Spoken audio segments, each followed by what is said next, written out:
Good morning and welcome to my YouTube channel, Illuminate with Dr. Rachel. So I am Dr. Rachel Stricker, a naturopathic physician in Eugene, Oregon.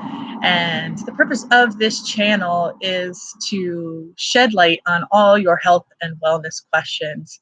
There's a lot of misinformation out there on the internet. It's hard to know who and what to believe and who and what to trust these days. And so I hope that I can bring some solid, scientifically based information, some heart-centered information, some real conversation to this approach. And we will be sharing that today in our Wellness Wednesday. So Wellness Wednesday is part of Masterful May, and our Wellness Wednesday talk that we're going to do today is going to be a natural approach to mental and emotional health. So let me preface this with saying that this is a big topic. This is a heavy topic. If you are someone who's struggling with your mental, emotional health, I definitely encourage you to seek out help, whether you decide to maybe work one-on-one with me or, to work with a counselor, to work with your physician or the healer that you're currently working with. It's really important to have that help, to have that assistance, to know that someone is there for you along your healing journey. And I'm going to talk a lot about a natural approach to specifically to depression and anxiety, as these are the two main mental emotional health disorders that we see, especially here in the United States. But I am by no means encouraging you to stop taking all of your medications. If you're on any medications immediately, that really should be done alongside of some practiced hands, because it does need to be done slowly to prevent rebound, to make sure that you are well taken care of, especially if you've had any long-term anxiety and depression or have been on medications long-term. So with that being said, this by no means takes the place of working with a physician and isn't meant to diagnose or treat, but I hope that it will give you some good information to go along with your healing journey. And this is this is a really hot topic that we have going on right now. So for those of you who maybe will watch this video in the future, we're in the middle of these stay-at-home orders for the COVID-19 pandemic, and the mental emotional health is on the rise. This has been a really difficult thing. There's a lot of economic issues that people are going through, just being isolated, at home. If someone doesn't have a family or partner that they live with, for people who are maybe in an abusive or a toxic relationship and they're not getting to be out in their community or be with their friends or their extended family, but are, at home with an abuser. All of these things are happening around us right now. And so we need to be, really sensitive to this topic. And I hope that I can do that today. So, this approach to mental emotional health, my understanding of mental emotional health is going to come from several different backgrounds. So it's going to come from personal experience with mental emotional health issues, as well as, my undergraduate training, which I actually got my undergraduate degree in psychology and was really planning to be a clinical psychologist until I found out about naturopathic medicine and then decided to go that route, which I'm so happy that I did. And then certainly learned a lot in naturopathic school. And then my personal journey has continued, really went up several notches while I was in medical school, and then, has continued on throughout my life, because it is a journey. This is in yoga philosophy, we talk about svatiyaya, and this is one of the main principles of yoga. And of course, we think about yoga a lot as just being the practice of yoga or the asanas, but really yoga means means union, and it's there's several different facets of this union, and it's truly a union with the divine self that we talk about. And so Svatjaya is the study of the self. And so this is an ongoing thing. This is something that we're going to go through our entire life as we get to know this person that we are, and learn to become this observer of the person that we are. And I'm going to talk about that a lot today, of separating yourself from your thoughts so that you can be the observer. That higher consciousness is observing these thoughts, is observing these so-called personality, traits that we have, which are really just conditioning from the life that we've lived. So, I think that my personal journey in the mental emotional health realm really began when I was a teenager, when I was in high school, and, had a lot of things come up for me. So I had a series of sexual assaults that resulted in a lot of PTSD, as is the story with many, many women. And, this led to a whole world of depression and anxiety, and different counselors trying to label what I had going on, whether I was told I had PTSD or borderline personality disorder or bipolar, or all of these things, all of these labels, throughout my life and in my teenage years, when really I was just dealing with a lot of pain, and a lot of fear, and a lot of loneliness, and a lot of swimming through some of this darkness that helps you come into the light. So if you were on my meditation on Monday, I was talking about the lotus flower, right? The lotus flower that has its roots down in the muck and then becomes this beautiful flower. And this is the journey of the human being. This is the journey of going through all of these difficult times, this darkness, because that is a part of you as much as anything else. As much as your light, that darkness is a part of you. And darkness isn't opposite. Light is just the absence of light. And so, this is just the journey that we make. So this is what I kind of continued through, in my young adult life, and continue to dig deeper and to explore, and the most of the time, my depression and anxiety is quite under control, but I know when I start to slip into that darkness, if you will. I know those times when I'm not committed to my self-care. I certainly have had a lot of it, as many women do, connected with hormonal changes. So where I'm at in my menstrual cycle, as well as having 2 children, I've had an immense amount of anxiety increase, during pregnancy, both from hormones and also just this incredible transformative change that the body goes through and that the mind goes through, and when you go from becoming a maiden to becoming a mother, and those are all really big things. And I have had the experience of having panic attacks. My panic attacks really came on when I was in a not so good job that was very, very stressful. And I'm sure any of you out there who have struggled with mental emotional health, know that there's stress triggers, absolutely.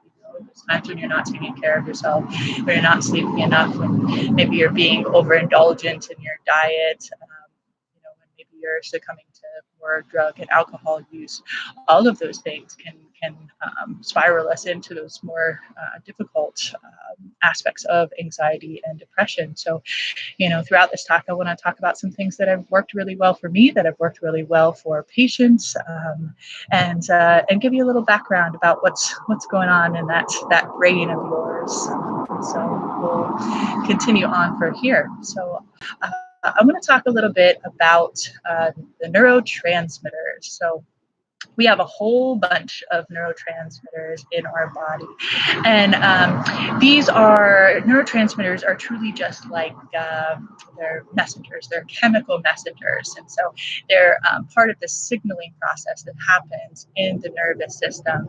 And that signaling process, takes place, within the central nervous system, but then goes elsewhere out to the body. So we have those receptors then in the muscle tissues in the glands, and so there's this constant feedback that's happening in the body. The body is truly amazing. And that's why having a really holistic approach to your health and wellness is so necessary, because there's no separation between the body. It's not like, the nervous system is just super isolated. It's always in communication with the whole endocrine system, which is our glands and our hormones, as we talk about them. And it's so closely related to the gut. I mean, that gut brain connection is huge, so crucial. And then, the connection that we have with the adrenal system too. So we think about the hypothalamus, which is up here, and the adrenals that are down there, and the adrenals, are constantly getting that feedback between the hypothalamus and the pituitary and the adrenal. There's a whole feedback loop that's going on. So this is where the neurotransmitters can get out of whack.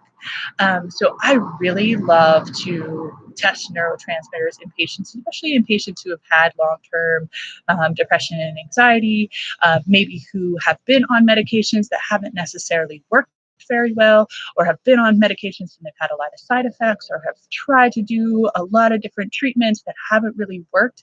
And testing these neurotransmitters can be just a complete game changer for my patients, because we can really hone in on what the cause of some of these chemical imbalances are, right? Because they're because it's different for everybody, like it may be that you have too little dopamine, but it may be that you have too little serotonin, or maybe a little bit of both, or maybe one of the more excitatory hormones is kind of neurotransmitters is really overactivated, and that's what's causing your anxiety. So really, until we test that and we see those lab values, we don't really know what your specific imbalances are.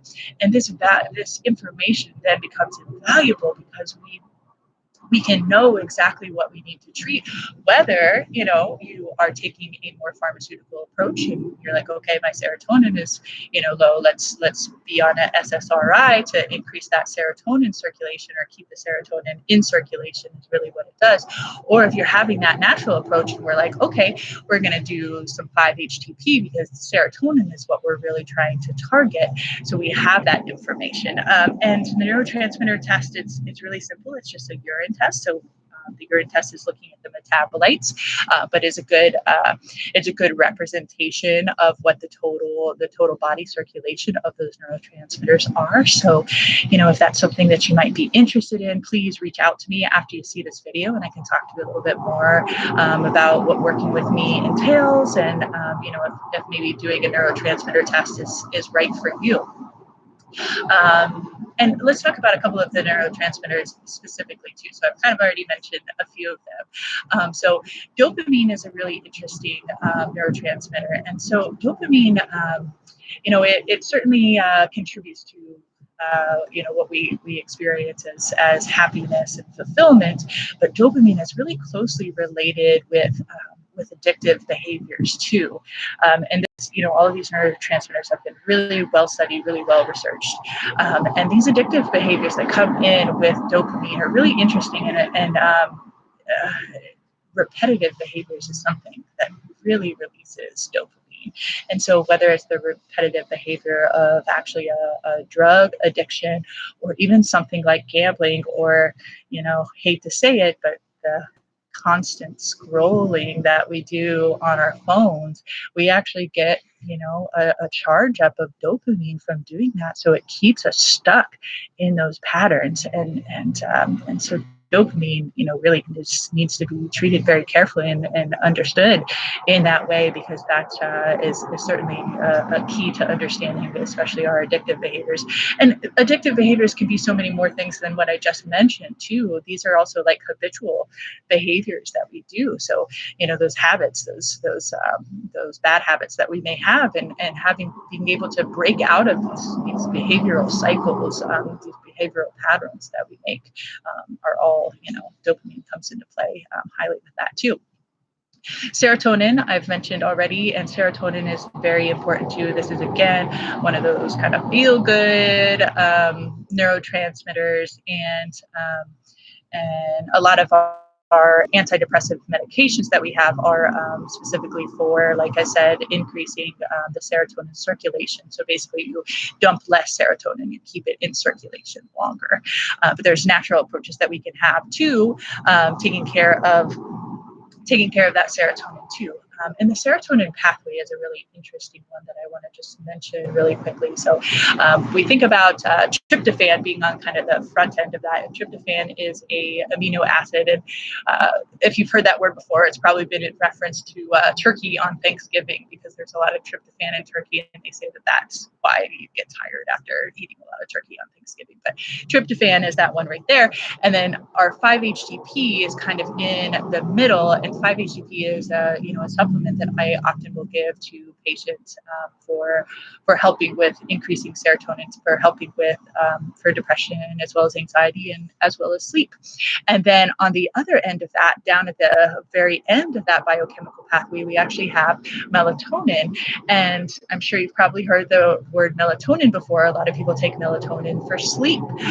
And so it's a really interesting pathway in that regard. So again, if we don't have enough of that tryptophan here at the beginning, then we don't have enough of the 5-HTP, which then we don't have enough of the melatonin. And anybody who has had issues with depression, anxiety, sleep is very, very closely tied into all of that. Sleep issues are really closely tied into all of those things.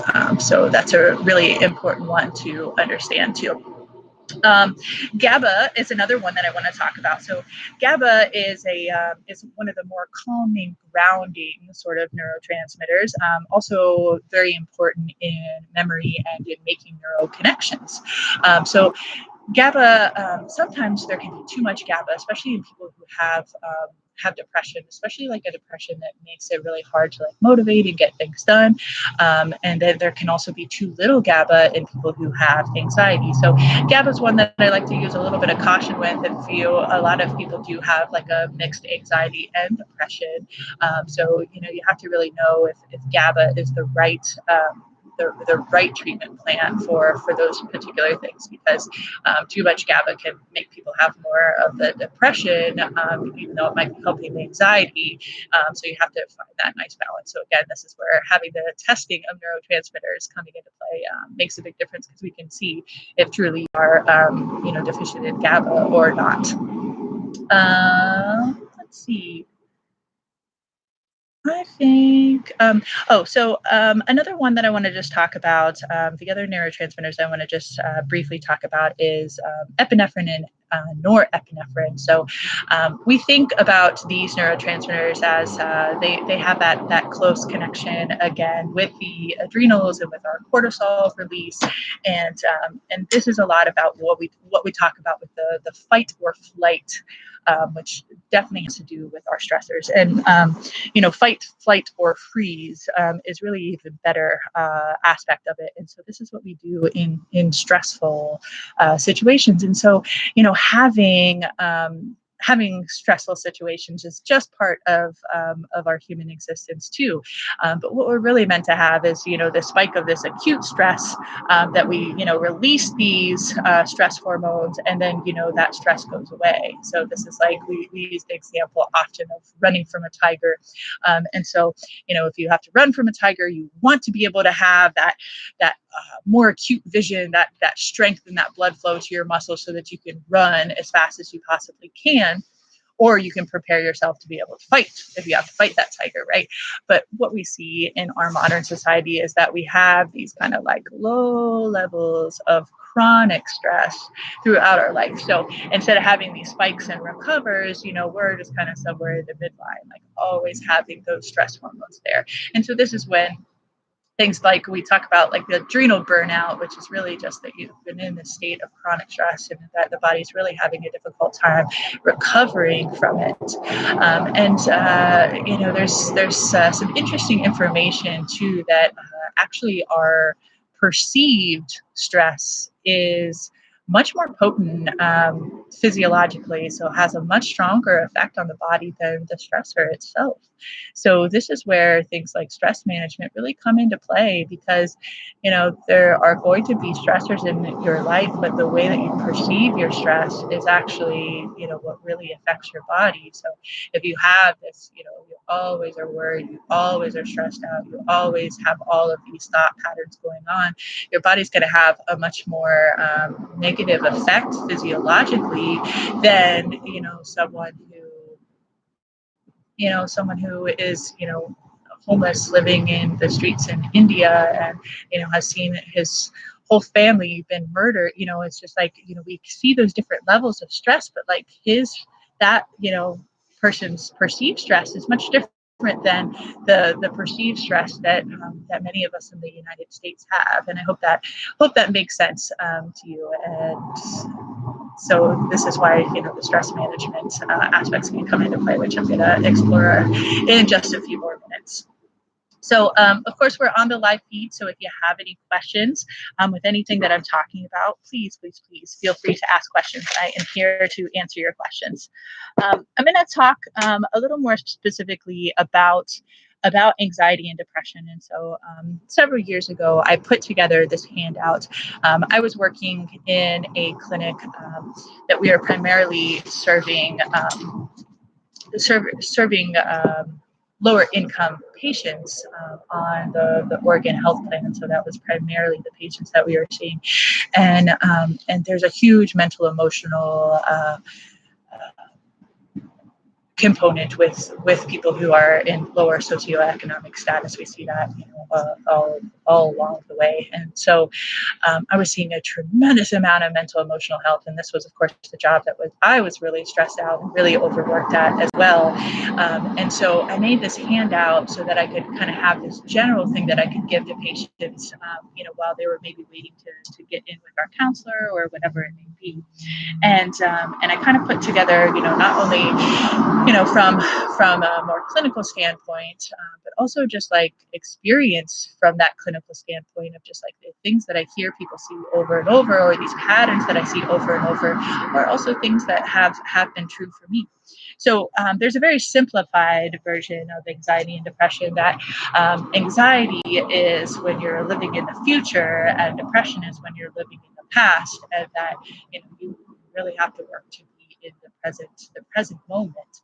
That's a very, like I said, very simplified version. But if you really sit with that, it may ring true for you if you are someone who experiences anxiety or depression. So these are a couple of key questions that I asked in this handout for patients. So we'll talk about anxiety first. So I think about anxiety as being the state of overwhelm and the state of fear. There's just like so much going on, whether there's so much going on in your head, whether you're overstimulated. And anxiety as a highly sensitive person or as an empathetic person, sometimes this is like overstimulation that can happen. You're really taking in the energy of the place that you're in, of the people around you. And, if you aren't able to really shield that, if you're a highly sensitive person, that's going to lead to a tremendous amount of anxiety. And being able to key in on some of these questions when you're in a state of anxiety, whether you're in a state of panic or if you're in a state of anxiety or even this long-term anxiety, to be able to sit down and maybe journal some of these questions. So one question is, what is making you feel overwhelmed? With anxiety, there's also this state of control. So what situation are you trying to control? So anxiety can come from feeling out of control or feeling powerless, not being able to really control a situation, not being able to really do the things that you want to do in a situation. So what situation are you trying to control? How can you calm and ground yourself in this moment? So grounding down aspect. So anxiety is very like getting caught up in the head. It's like spinning energy. In Ayurveda, we talk about the Vata dosha. The Vata dosha is the combination of ether and air, and the Vata dosha has a tendency to have more of these nervous disorders like anxiety. And so you're really caught up in that Vata air, that spinning thoughts.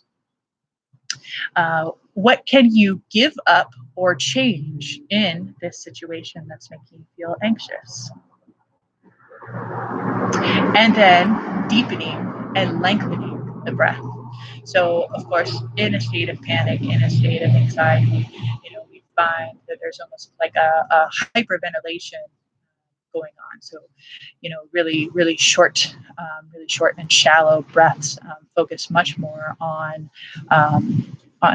bringing oxygen in, bringing air in, than taking a nice, slow, long breath.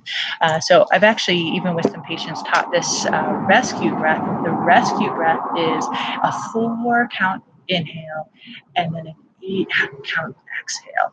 And, if you are in that state of anxiety, that state of panic, taking that long 8-count exhale is so challenging when you're in that state, but it's incredibly helpful. And the way I teach it too is even having a little pause, a little holding of the breath at the top and bottom of that inhale and exhale, because having that slight pause in the breath also gives us a little bit of a sense of control.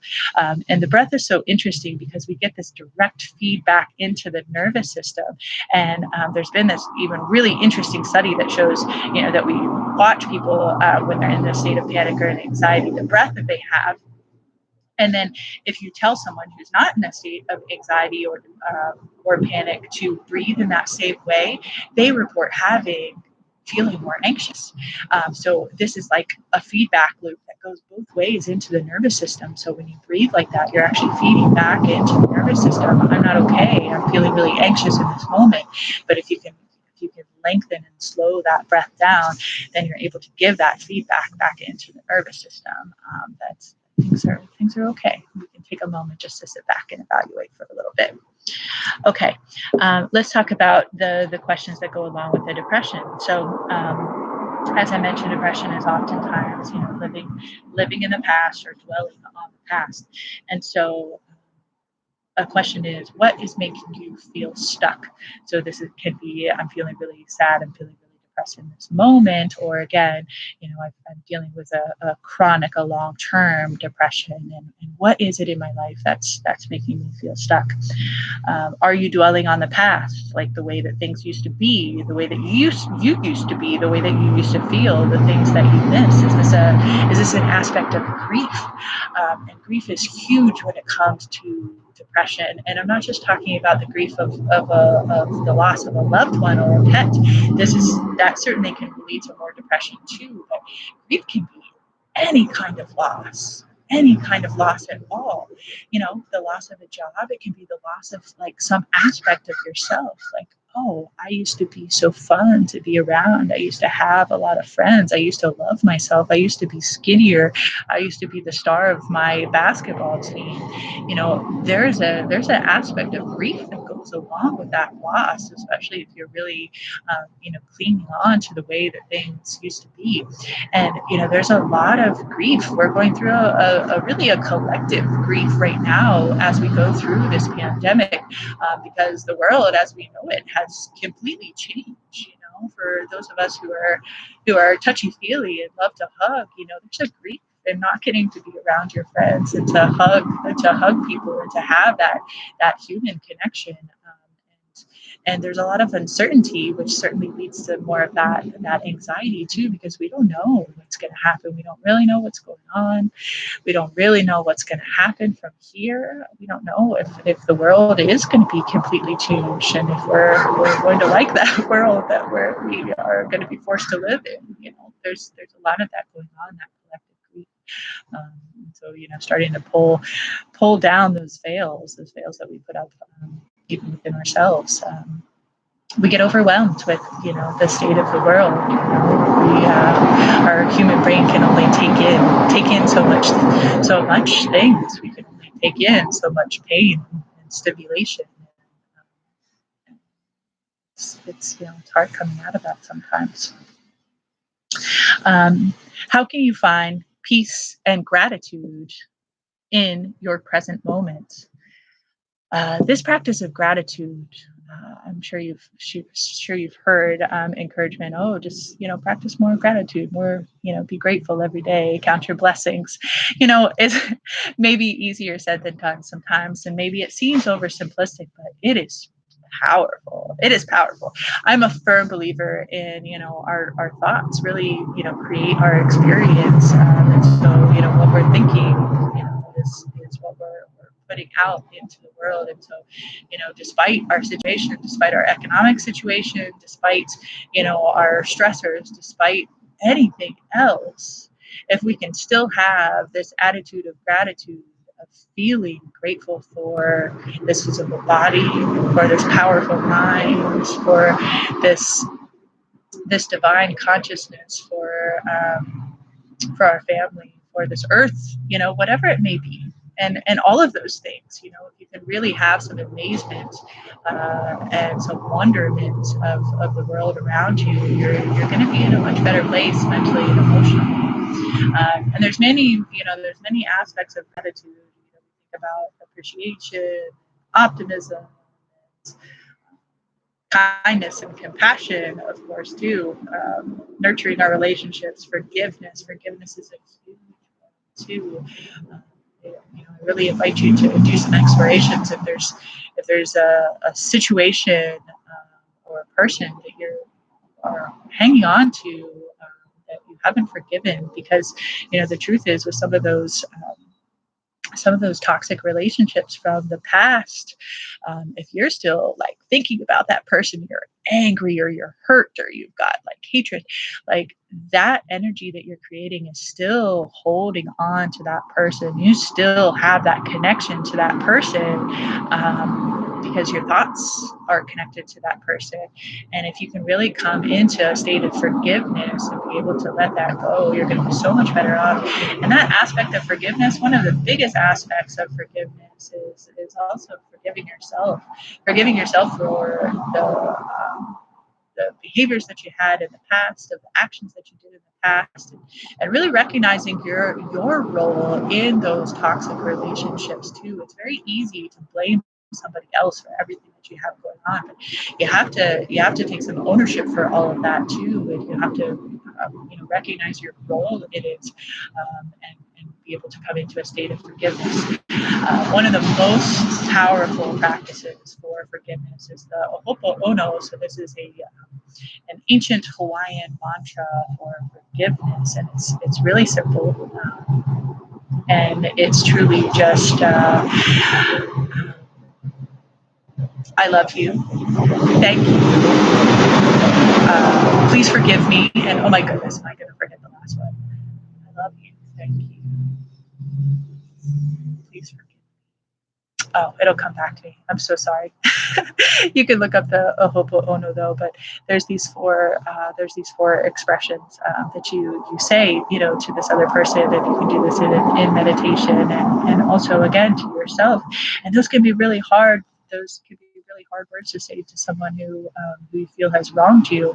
But we learn so much from our relationships, and being able to have that aspect where you can actually thank that person, where you can feel grateful for that person and the role that they played in your life, is really important. It's really important, and it's really powerful. I'll make sure to put a link to the Ho'oponopono and the four full expressions that I can't remember right now. So please forgive me for that. All right. Again, if there's any questions out there, feel free to type into the question box as we go along.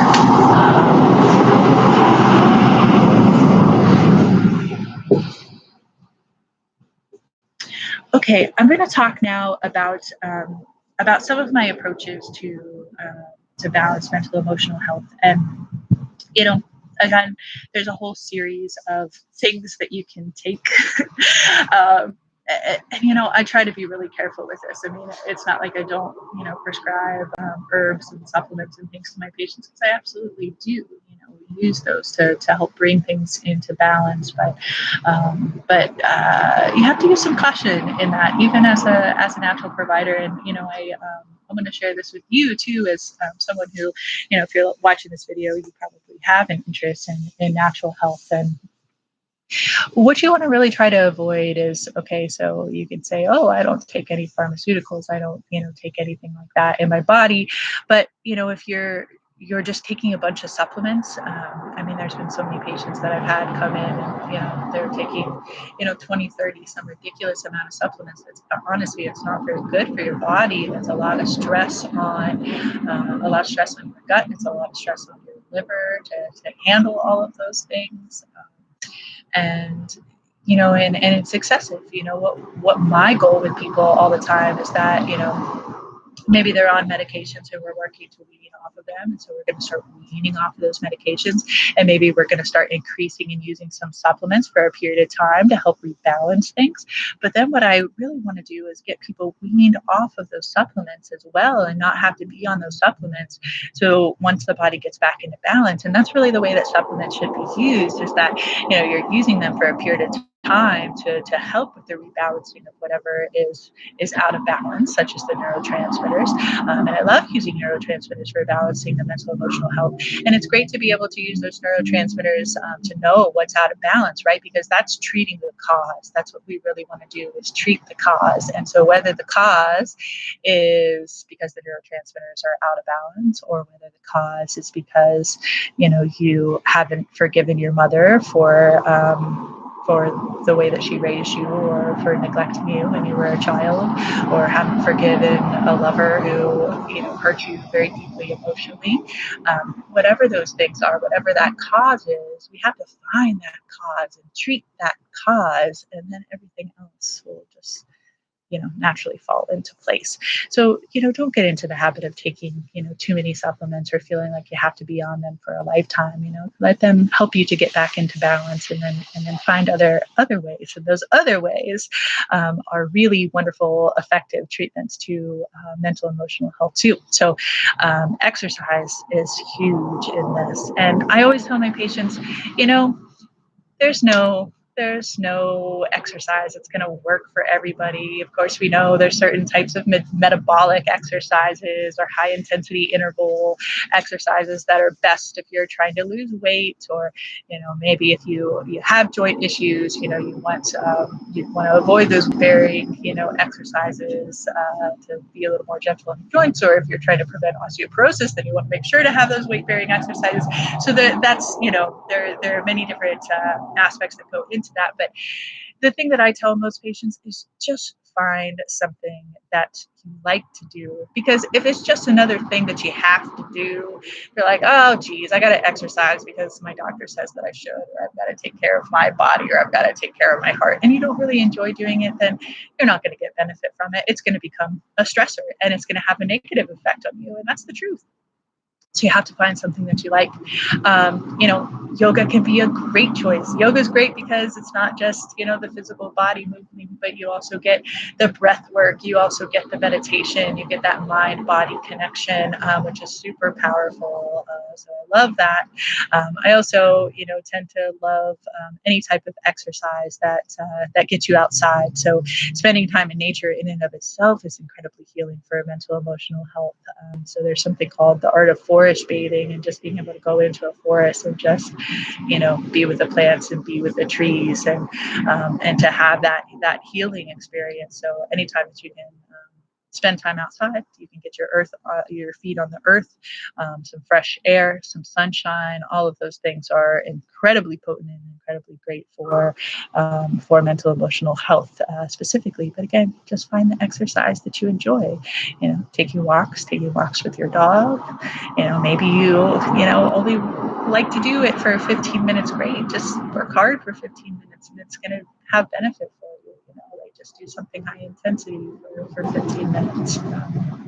So it's just it's about finding something you like, and then doing it consistently, of course, too. So just going on a hike once a week is probably not going to be enough for your mental emotional health. I mean, you really probably have to try to move the body every single day, and make sure that you're getting a little bit more vigorous exercise in, maybe 3 to 4 times a week. Dancing is another good one for exercise too, because there's a lot of dancing can also be healing for having an aspect of creative endeavor too. So this is another one of the things that I recommend for people for helping with mental emotional health is practicing, finding a creative endeavor that you love, and practicing it on a daily basis. So, your creative endeavor can truly be anything where you are creating. So whether you're creating movement with the body, dancing, whether you're singing, whether you're drawing, painting. My creative endeavor of choice is actually cooking. I love to, work with my hands. I love the vibrancy of good quality food, and I love putting things together, putting food profiles together, and I love to serve this to others and to have others have this whole sensory experience around food. So that's my creative endeavor. So just find your creative endeavor and do it. It helps you get more into that creatorship. Food is a big aspect of this too. In order to have good mental, emotional health, in order to have good balanced neurotransmitters, you have to eat real food. You got to cut the processed foods out of your life that are just full of food additives and preservatives. The fake sugars, the artificial sweeteners, and things like that are very neurotoxic. They're no good for the brain. You got to cut those out of your life too, and just eat real food, eat real vibrant food. Eating the rainbow, eating this fresh selection. Fresh, bright selection of produce, of fruit and vegetables, and eating every color of the rainbow. And that food is going to fill you up, give you a glow, fill you up energetically, fill you up spiritually, give you that life force energy that we get. So, there's, to be quite honest, there is no perfect diet that works for everybody. What you have to do is find the right diet for you and for your body. And I'm happy to help you along with that journey. I help people with, custom nutrition plans and figuring out what works and what doesn't work for your body. So if you're interested in working with me on all of that, I'd love to help you through that journey. But the having either a completely or a mostly plant-based diet where you're eating the really bright, vibrant foods and nutrient-dense foods is of utmost importance for your mental emotional health. Let's see. So we talked about exercise, nature. We talked about the rescue breath, meditation. This also comes down to there's no one perfect style of meditation. Find the style of meditation that you most enjoy, that works for you, and then stick to it. So whether just sitting still and focusing on your breath, that's all you really have to do. Whether you like the mantra meditations like I did on Monday, I love mantra meditation. That's my meditation of choice. Visualization exercises, especially visualizations on the chakras, on the energy centers of the body. Those can be super powerful. I'll put a link down below that has a list of all the different kinds of meditations. And again, just play around, just find the meditation that you really love and that works for you. And again, that's something that may, change throughout your life. You may need mantra meditation for a little while, but then maybe you want to, work towards having something where you're a little more still and a little more quiet and going internally a little bit more. That's really great too. Practicing more self-love, taking yourself on dates, having luxurious baths, oil massage, doing positive affirmations and positive self-talk. All of this is incredibly powerful for balancing mental emotional health. And I talked very early on in this talk about becoming the observer, from being the person on the outside looking in. And so this is, when you can learn to do this, it changes everything, So, that negative self-talk that we have of just like, I'm ugly, for example, right? So it's really easy to hold on to that and to think that that's you, to think that that's your voice. voice.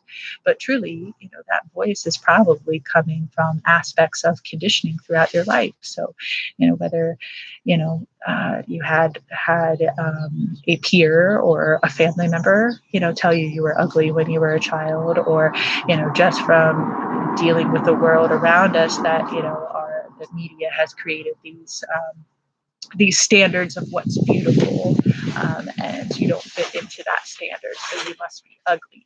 So all of those, that voice isn't your voice. That is the voice of conditioning from the life that you live, from the world that you live in. And so when you become the observer, instead of thinking, I'm ugly, and identifying with that, you say, I notice that I'm having a thought that I'm ugly. So it's like I think about these little thought bubbles on the outside.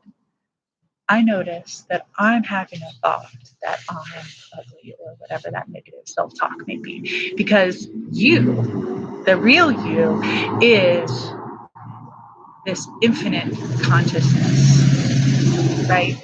This infinite consciousness that is inside this body, and there's something called quantum entanglement, which that's a whole talk in and of itself. But quantum entanglement has brought this consciousness into this body, but it's separate from your thought processes. You are that observer on the outside looking in. And the more and more you come to realize that you are that observer, the more and more you can separate those thoughts. Our personality, as we talk about, and it's easy just to use that as an excuse. Oh, well, that's just the way I am. That's just my personality. I always am hard on myself. Well, that personality is also just all of these conditions all brought together to be this kind of full picture that you identify with. But don't identify with those thoughts, because that's not really you. Separate yourself from those thoughts and see them differently, and I promise you that your whole world will change.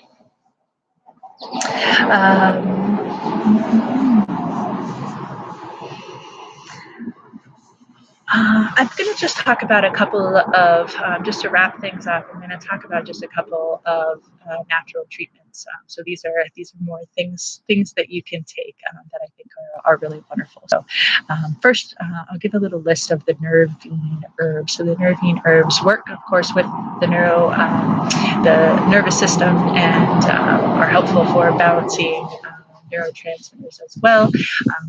Herbs are, just like eating vibrant food. They're alive, they're vibrant, they have an energy and an essence to them. They work very synergistically in our bodies. They work very synergistically with each other. So finding, the right herb for you. And just like yesterday in our tea time, drinking those is a really great experience. You, of course, can take all of these herbs as capsules or as tinctures. Taking them as tinctures is great if you really want to, up the potency, and you're really wanting to get more therapeutic dosing in. So you're, maybe actively treating some anxiety and depression. That would be a good thing to do. So we talked about St. John's wort yesterday in Tuesday tea time. St. John's wort is incredible. There's been a lot of great research that has shown that St. John's works as effectively as a lot of the SSRI antidepressant medications. You do have to use some caution with St. John's wort if you are on an antidepressant medication, because you can develop something called serotonin syndrome, which is quite serious. So you have to use some caution with that if you're on a medication. I do, in a clinical setting, use it sometimes for helping people wean down. But if you're on really high levels of SSRIs, you really probably should avoid it, or have somebody work with you on what the proper dosing is. And so a lot of times what I do is, we're decreasing the antidepressant while we're increasing the St. John's wort. And so that's kind of just helping balance things out. And then eventually we'll get off of the St. John's wort too. Passion flower is another one. Passion flower actually has a direct effect on GABA, and we talked about GABA already for being really grounding and calming. So I really like passion flower for that purpose. Lemon balm we talked about yesterday in Tuesday tea time. Very, very bright herb, very bright uplifting herb. It does a great job for anxiety, depression, also for sleep issues. Kava is kind of our go-to herb for anxiety. It's a really potent herb that you also have to use some caution with. You're not supposed to drink alcohol if you're using kava, and if you're on some medications, you also need to be a little cautious with kava. St. John's wort and kava probably are two herbs that have the most drug-like action, are that potent. They act similarly in the body as pharmaceuticals do, without all the side effects, of course. But you do have to use some caution with kava. If you're somebody who experiences anxiety, or kava is something I actually really like for when someone has like a performance anxiety. So whether they have like a social anxiety or test anxiety or something, because GABA helps kind of ground you, but makes your mind like sharper. So that's a really interesting aspect of kava. Chamomile is a sweet little flower that does a great job for anxiety and depression. Chamomile has a great affinity for the GI, for the gut too. So if you have a lot of those issues with the mind, the gut brain connection, chamomile might be a good choice. Lavender, of course, is incredible, so wonderful, so powerful. You can drink lavender tea. Take lavender capsules, which then, oftentimes give you lavender burps, which, there's worse things in the world than lavender burps, right? Or certainly people love lavender essential oil, and it does work very well. And then skullcap is another one. Skullcap is a nice, relaxing nervine, also really helpful for sleep. So I'm not going to go into a lot of details about those herbs, but, maybe just, do a little research into a couple of them, if any of the things that I mentioned about them rang true. A few other things. So I think I talked a little bit about 5-HTP, GABA. Another one I want to mention is L-theanine. I found L-theanine to be really wonderful for people with anxiety. So these again are neurotransmitters. As I mentioned early on in the talk, I like to at least test those neurotransmitters and see what's actually out of balance. Rather than just taking a guess and trying something out. I mean, that's the problem with natural medicines. I mean, we still have to find the cause. We still have to find what the body really needs. Otherwise, it's just like, oh, well, I'm trying this. Everybody said it works for them. Why doesn't it work for me? Because we're all individuals, and we all have, different chemical makeups and, different things that we need. And so you have to really kind of tune into that. That's why, working with a naturopath, or working with, someone else that can kind of help be that observer on the outside looking in and see those things is really helpful. But, part of what I do too is certainly empowering people so that they can have that self-care. So that's one of the reasons for these talks too, so that you can take care of yourself and understand your body. Svatiyaya, right? Self-study. Homeopathic medicines are another really great thing to use for mental emotional health. I use them often in my practice. Again, this is one of the things that it's such a fine art to be able to find the right constitutional homeopathic for people. I have a whole process that I look through, thousands of these different natural homeopathic remedies to find the right one for you.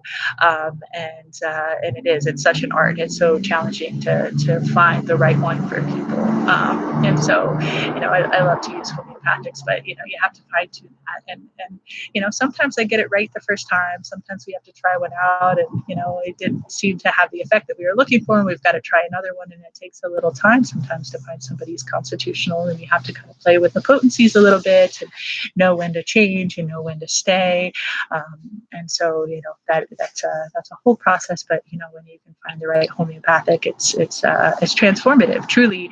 Homeopathics are, when they're really having effect, people will say something down the lines of, I just feel more like myself. Sometimes they have these big, transformative, like major shifts that I'll see in people, but a lot of times, it's working more in the subtle energy bodies.